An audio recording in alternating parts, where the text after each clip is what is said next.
ফেব্রুয়ারিতে নির্বাচন হবে না।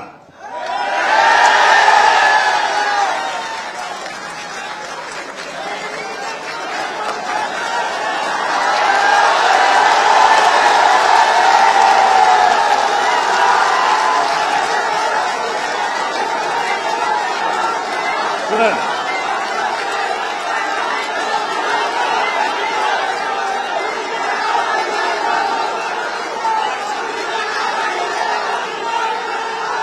ফেব্রুয়ারিতে নির্বাচন হবে না, কারণ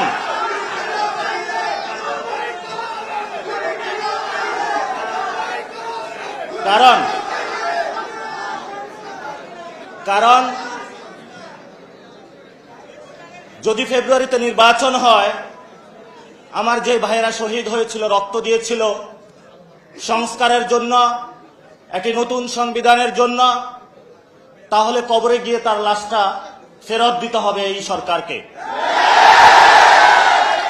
আমার যে ভাইয়ের হাতটা চলে গিয়েছিল, যদি সংস্কার কাজ শেষ না করে নির্বাচন হয়, তাহলে এই সরকারকে আমার ভাইয়ের হাতটা ফিরিয়ে দিতে হবে। যে মায়ের বুক খালি হয়েছিল, যদি সংস্কার ছাড়া, একটি নতুন সংবিধান ছাড়া বাংলাদেশে নির্বাচন হয়, তাহলে ওই মায়ের বুকের সন্তানকে ফেরত দিতে হবে। অনেক বাচ্চাকে দেখেছি এখনো বুকের দুধ পান করে, কিন্তু বাবা শহীদ হয়েছে।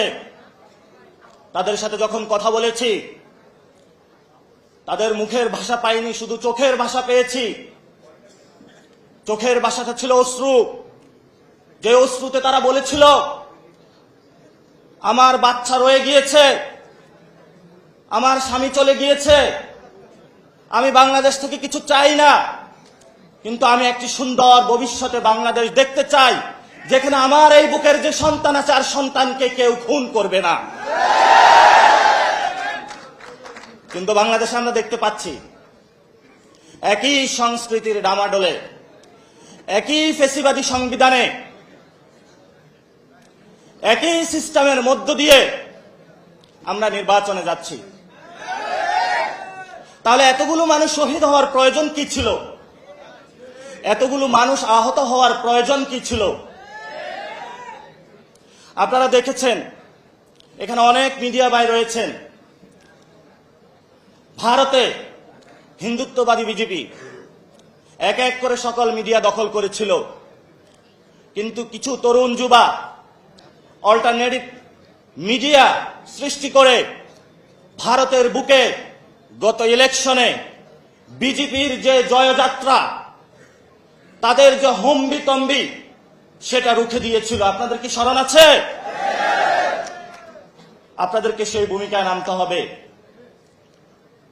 বর্তমানে গণ অভ্যুত্থানে যারা নেতৃবৃন্দ রয়েছেন, 1 লাখ টাকা, 5 লাখ টাকা বিভিন্নভাবে এমনভাবে ক্যারেক্টারাইজেশন করা হচ্ছে, মনে হচ্ছে বাংলাদেশের সবচেয়ে বড় তারা ক্রিমিনাল।